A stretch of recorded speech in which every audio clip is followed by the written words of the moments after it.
सबसे बड़ा लाभ ये होता है, हमारे मन को स्वच्छ कर देते हैं, हमारे मन को निर्मल बना देते हैं, और निर्मल मन में भगवान की भक्ति आ जाती है, और भक्ति के माध्यम से हम भगवान तक पहुंच करके अनंत सुख और अनंत अनंत आनंद को प्राप्त कर लेते हैं। सत्कर्म करते करते श्री भरत जी का मन अत्यंत निर्मल हो गया। कबीर कहते हैं, मन ऐसा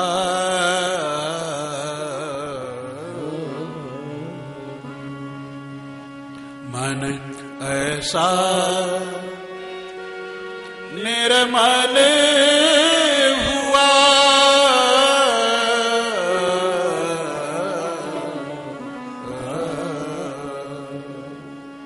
मन ऐसा निर्मल हुआ, जैसे गंगा नीर,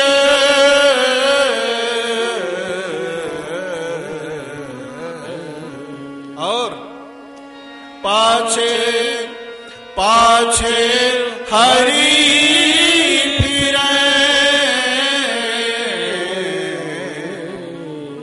कहत कबीर कबीर, कहत कबीर कबीर।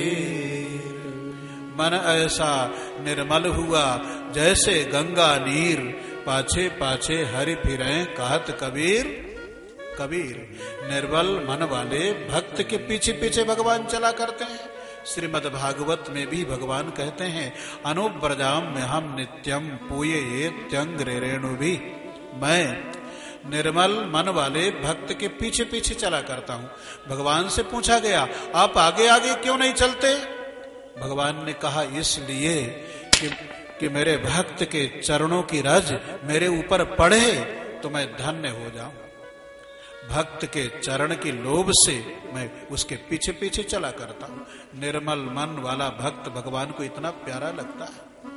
श्री भरत जी का मन अत्यंत निर्मल हुआ, उनके हृदय में भगवान की भक्ति प्रकट हुई। अब भक्ति भाव के कारण ये राजपाट उनको अच्छा न लगने लगा। अपने पुत्रों में राज्य का बंटवारा कर दिया श्री भरत जी ने, और राजसी वस्त्र उतार करके वलकल वस्त्र धारण करके चल पड़े वन की ओर तपस्या करके भगवान की आराधना करने के लिए। बड़ा सुंदर स्थान पुलहाश्रम में आए श्री भरत जी। बड़े सुंदर सुंदर वृक्ष वहां की शोभा बढ़ा रहे हैं। पक्षियों का मधुर कलरव हो रहा है, पुष्प खिले हैं, भंवरे गुंजार कर रहे हैं, तुलसी का बहुत बड़ा वन है, गंडकी नदी प्रवाहित हो रही है। ऐसे शांत एकांत स्थान पर रह करके श्री भरत जी भगवान की आराधना तपस्या करने लगे। सारे संसार को भुला दिया, और एक क्षण के लिए भी श्री भरत जी भगवान को नहीं भूलते। भगवान का स्मरण करते करते इनको परम शांति की प्राप्ति हुई। भरत जी के हृदय में अखंड रूप से भगवान के स्मरण की धारा प्रवाहित हो रही। और भगवान का स्मरण करते करते श्री भरत जी की विचित्र स्थिति है। शरीर में रोमांच रहता है, हृदय गदगद रहता है, आंखों से प्रेम के आंसू छलकते रहते हैं। लेकिन एक दिन की घटना, श्री भरत जी ने गंडकी नदी में स्नान किया। स्नान करके नदी के तट पर बैठ करके भरत जी मंत्र का जप करने लगे।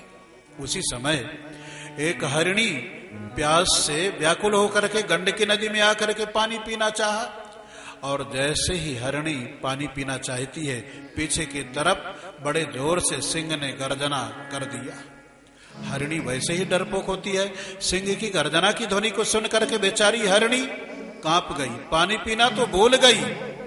सोचने लगी ये सिंह मेरे पीछे पड़ा है, तो किसी प्रकार से मैं इससे अपने प्राणों को बचाऊं। पीछे लौट करके जा नहीं सकती, क्योंकि पीछे से सिंह की गर्जना की ध्वनि आ रही है और सामने गंडकी नदी प्रवाहित हो रही है।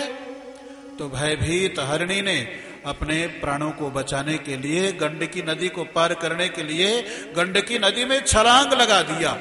नदी पार न कर सकी, बेचारी बीच नदी में गिर पड़ी, उसका पेट फट गया। उसके पेट में बच्चा था, वो निकल करके गंडकी नदी में बहने लगा और हरिणी बेचारी वहीं पर समाप्त हो गई, मर गई। श्री भरत जी ने जिस समय अपने नेत्रों के सामने इस करुण दृश्य को देखा, उनके हृदय में दया उमड़ पड़ी। संत के स्वभाव में ही दया होती है। वस्त्र को बदलने मात्र से कोई संत नहीं हो जाता। दूसरों के दुख को देख करके जिसके हृदय में दया का भाव जागृत हो जाए, वही संत है। संत का स्वभाव बहुत सुंदर।